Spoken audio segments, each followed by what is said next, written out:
kulan ballaaran oo loogu barordiiqayay allah u naxariistay guddoomiyihii ugu horreeyay ee baarlamanka Soomaaliya marxuum Sheekh Mukhtaar Maxamed Xuseen ayna soo qaban qaabiyeen jaaliyadda Digil ee Mirifle dalka Sacuudigana ka soo qayb galeen waxgarad kale oo Soomaaliyeed ayaa lagu qabtay magaalada Tanijida.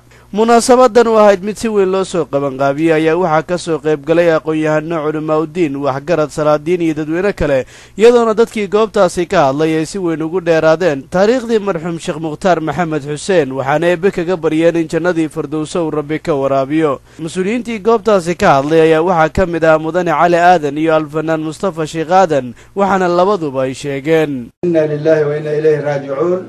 dhibaatada geeridan tacsiida dadkan halkaan isugu yimaadeen dad badan oo ummad Soomaaliyeed oo qayb kasta bale ayaa ka soo qayb gashay. haddana waxaan maaragtay aad iyo aad mahad ugu celinaynaa madaxweynaha Soomaaliya Sheekh Shariif Sheekh Axmed iyo dhammaan wasiirada. inna lillahi wa inna ilayhi raaji'uun. tacsiida roogna geedga maybu waahe tacsiida geedga roogna maybu waahe Sheekh Mukhtaar alla naxariista dowladda Soomaaliyeed ee hadda roogta u tacsiyay.